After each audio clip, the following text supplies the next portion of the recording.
Sabi nila, huwag daw magtitiwala sa taong hindi mo pa nakikita.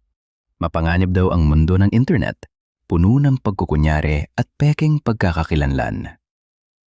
Pero paano kung sa gitna ng bilyon-bilyong tao sa mundo, ang tanging makakaunawa sa'yo ay ang taong nasa likod lang ng isang chat bubble? Ako si Mark.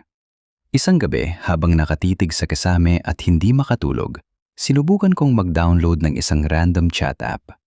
Doon ko nakilala si Lian. Sa simula, puro hi at hello lang. Pero mabilis na nagbago ang lahat.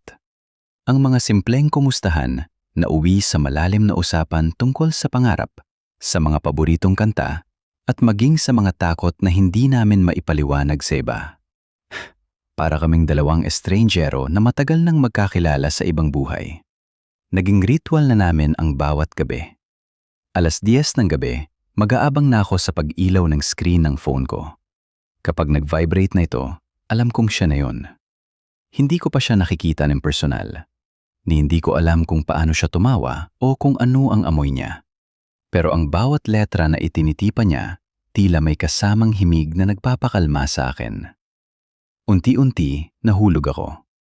Hindi sa muka, kundi sa kaluluwang nakikita ko sa bawat mensahe. Minahal ko siya sa paraang hindi kailangan ng pisikal na presensya. Ngunit kasabay ng paglalim ng nararamdaman ko ay ang takot. Takot na baka hanggang dito na lang kami.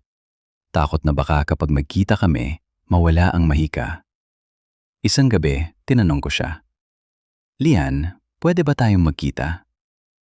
Matagal bago siya sumagot. Ang 3 tuldok na nagpapahiwatig na siya ay nagtatype ay tila tumatagal ng habambuhay. "Mark," sabi niya sa chat, "paano kung hindi ako ang inaasahan mo? Paano kung magbago ang lahat?" Sumagot ako ng walang pag-aalinlangan.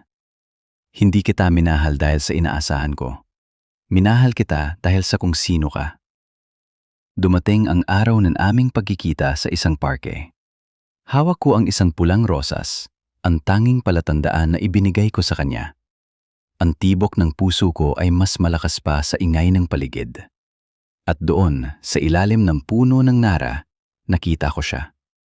Hindi siya perpekto gaya ng nasa mga pelikula, pero sa mga mata niya, nakita ko ang lahat ng mga salitang chinat niya sa akin sa loob ng 6 na buwan. Walang script, walang filter. Sa mundong puno ng peking koneksyon, napatunayan ko na ang pag-ibig ay hindi laging nagsisimula sa paningin. Minsan, nagsisimula ito sa isang typing at natatapos sa isang habambuhay. Kaya sa inyong mga nakikinig, naniniwala ba kayo sa pag-ibig na nagmula sa isang chat? O sadyang mapaglaro lang ang tadhana?